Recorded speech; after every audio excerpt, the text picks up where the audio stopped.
This is the story of a fatal miscalculation.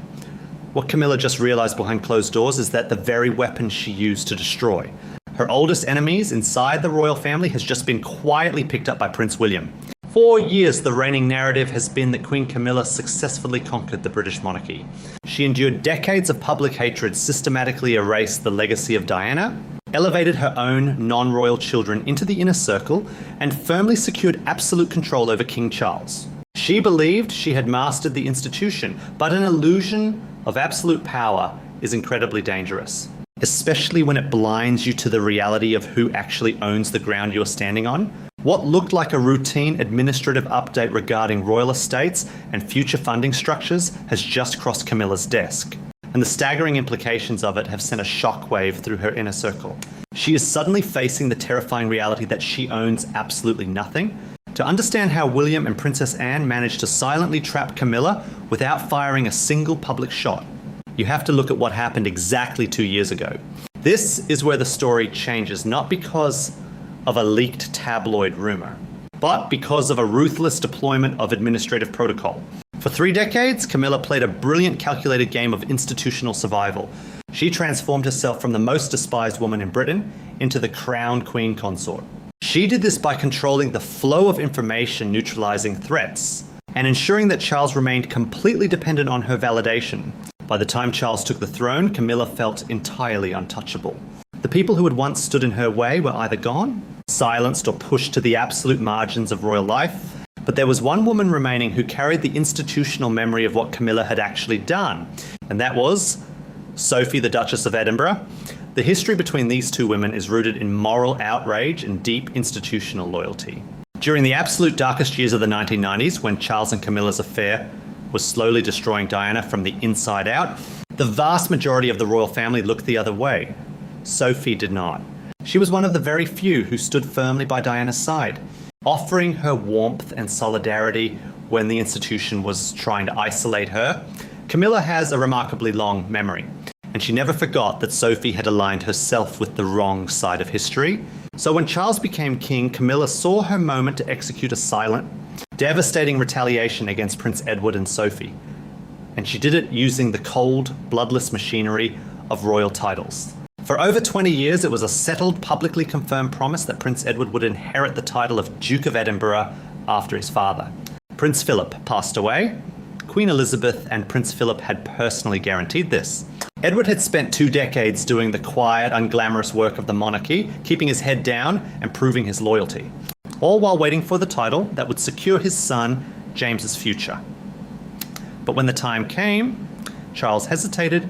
Palace insiders reported that Camilla aggressively pushed Charles to deny Edward the hereditary dukedom, framing it under the convenient guise of a slimmed-down monarchy. When the announcement finally came on Edward's 59th birthday, the public thought Charles had honoured the promise. But buried deep inside the legal structure of the grant were 2 devastating words: life peerage. This meant the Duke of Edinburgh title would die the exact moment Edward died. It would not pass down to his son.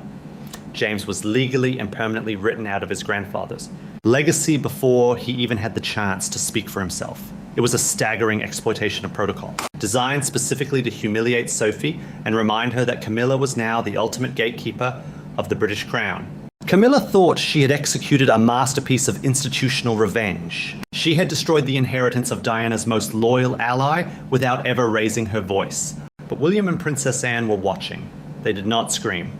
They did not leak their anger to the press. They simply studied the mechanics of the execution. Princess Anne, whose fierce protection of the crown overrides any personal sentiment, and William, who's silent, enduring grief for his mother, has sharpened into a devastatingly analytical approach to power.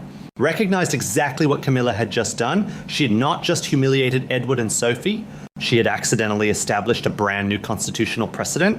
In her eagerness to punish a rival, Camilla had convinced Charles to override a written, publicly stated promise made by Queen Elizabeth herself. She had established the legal precedent that historical agreements, family loyalty, and even the direct wishes of a previous monarch mean absolutely nothing if the current sovereign decides that institutional efficiency requires a different outcome. Camilla successfully argued that titles properties, and access should not be guaranteed to anyone outside the immediate direct line of succession. She cheered as the legal fences were built to lock James out in the cold. What William realised with the cold clarity of a future king who actually controls the Duchy of Cornwall and its billion-dollar real estate portfolio is that Camilla had just handed him the exact blueprint he needed for his own reign. The trap Camilla built for Edward's family is the exact same trap she is now standing inside. Camilla does not possess royal blood. She does not independently own the vast estates she currently occupies. The security, the staffing, the private jets, the access to the royal palaces, and the immense financial umbrella she currently enjoys are entirely dependent on one single factor, Charles's heartbeat. Behind the grand portraits and the diamond tiaras lies a terrifying commercial desperation. Everything Camilla has built is an illusion of power funded by a system she does not control.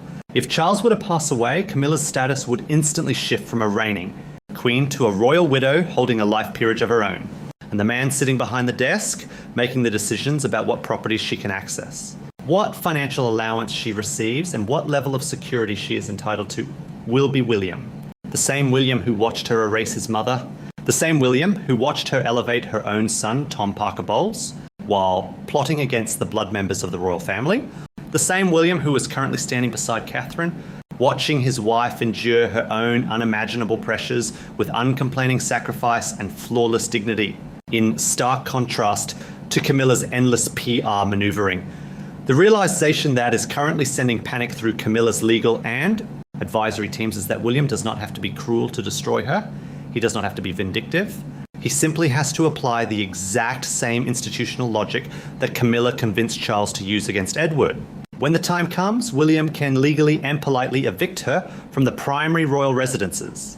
He can drastically reduce her financial allowance. He can quietly remove her access to the sovereign grant. And if anyone complains, William can simply point to the precedent set by Charles and Camilla themselves. He can release a meticulously worded statement about the necessity of a slimmed-down monarchy. He can emphasize that royal resources must be strictly preserved for the working core of the immediate succession line. He can use the exact same words Camilla used to justify the erasure of Prince Philip's legacy.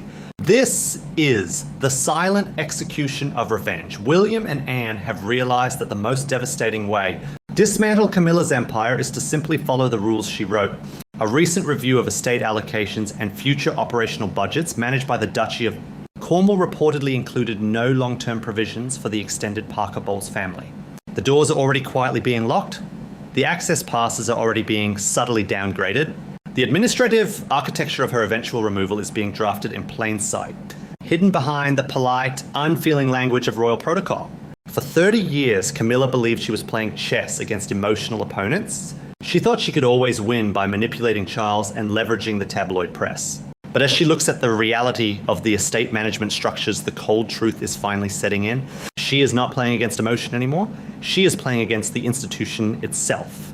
And the institution now quietly being steered by William's undeniable financial leverage and Anne's ruthless adherence to duty is preparing to swallow her whole. The illusion of her absolute power is shattering, leaving her entirely exposed to the very system she thought she had conquered. The moment the trap snaps shut is never loud. It does not happen in front of the cameras or on the balcony of Buckingham Palace. It happens in the quiet rustle of legal paperwork and the deafening silence of the people you thought you controlled, when the realization of her complete lack of commercial ownership finally set in. Camilla did what she has always done when her survival was threatened. She turned to Charles. She needed him to step in to override the estate managers, to carve out an irrevocable financial trust or transfer a permanent royal residence into her name. She needed the king to protect her from the future king. But this is where the psychological climax of Camilla's 30-year campaign finally reached its devastating dead end. When Camilla asked for the ultimate legal protection against William, Charles did nothing. The silence from the king was not an act of malice, but an act of institutional surrender. Charles knows the limits of his own power. He knows that he cannot legally bind the Duchy of Cornwall, which now belongs entirely to William. He knows that he cannot force the Crown Estate to lease a palace to his widow against the wishes of the next sovereign. And most importantly, Charles, in the twilight of his reign, is feeling the historical weight of the crown. For his entire life, he fought the institution to get Camilla by his side. He sacrificed his public image, his first wife, and deeply strained his relationship with his sons to make her queen.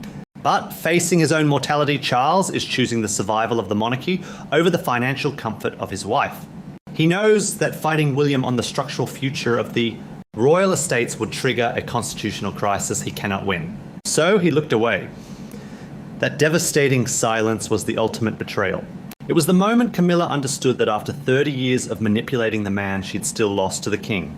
This brings us to the commercial desperation that Camilla's public relations team has fought so aggressively to keep hidden. The British public sees a queen draped in diamonds, riding in gold carriages and assuming the posture of generational wealth. But beneath the pageantry, the financial reality is staggering. Camilla owns virtually no high-value property of her own. Her private residence in Wiltshire Mill House is a comfortable country home, but it requires no royal security apparatus and commands no institutional power. Everything else, the sprawling estates, the staffing, the private travel is owned by the Crown or the Duchy of Cornwall, and William owns the Duchy. The irony is almost too perfect to invent. King Charles's beloved country home, Highgrove House, where Camilla has spent decades acting as the lady of the manor, legally belongs to William. Charles pays rent to his own son to live there. Camilla is quite literally living as a tenant on William's land. If Charles passes, the financial umbrella instantly collapses. Camilla would not automatically inherit Clarence House or Highgrove. She would be entirely dependent on the sovereign grant, an allowance that William will control and can reduce to a fraction of its current state under the guise of fiscal responsibility. She would transition overnight from a reigning queen consort to a dowager with no constitutional role, no biological royal children to anchor her to the inner circle, and no legal claim to the billionaire empire she spent half her life trying to conquer. The commercial desperation of this reality is what drives her ongoing PR push. It is why she has constantly tried to elevate her children Tom and Laura into the royal spotlight.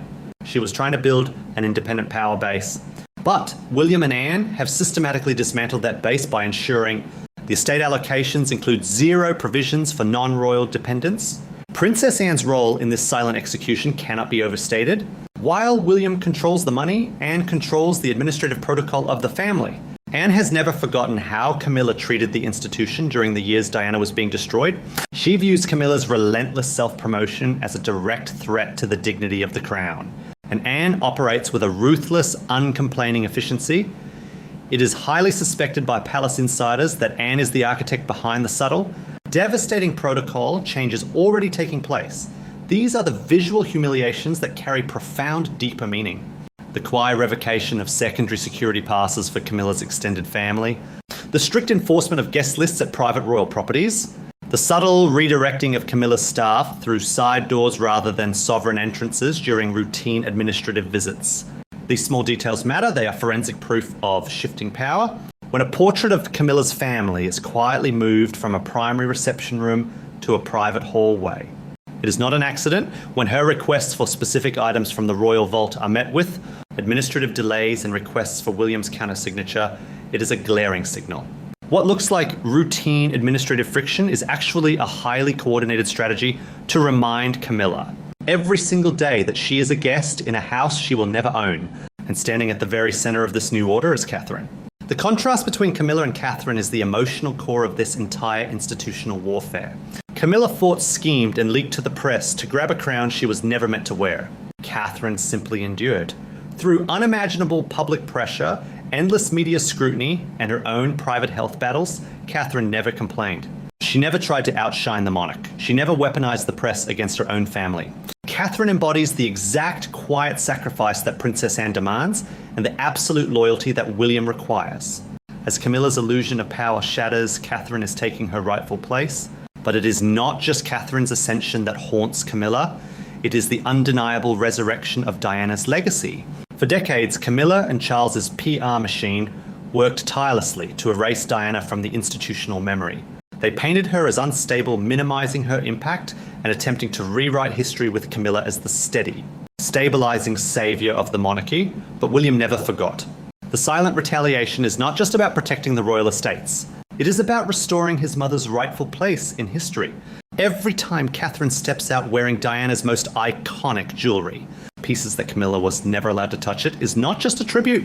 It is a territorial marker. It is William using the archives of the crown to silently declare who the true matriarch of his line really is. What Camilla just realised behind closed doors is that her 30-year game has resulted in a spectacular gilded trap. She successfully erased Diana from Charles's life, only to hand absolute financial and institutional power to Diana's son. She successfully weaponized protocol to strip Prince Edward's family of their inheritance, only to give William the exact legal precedent he needs to strip her of hers. She reached the absolute pinnacle of British society, only to discover that the ground beneath the throne is entirely owned by the boy whose childhood she helped destroy. There will be no shouting matches. There will be no dramatic evictions broadcast on television. The British monarchy does not operate that way. When the time comes, Camilla will simply be administratively processed out of the inner circle. She will be given a polite, beautifully worded statement thanking her for her service. She will be assigned a minor residence far away from the centre of power. Her access to the sovereign wealth will be quietly severed. The side doors will be locked permanently.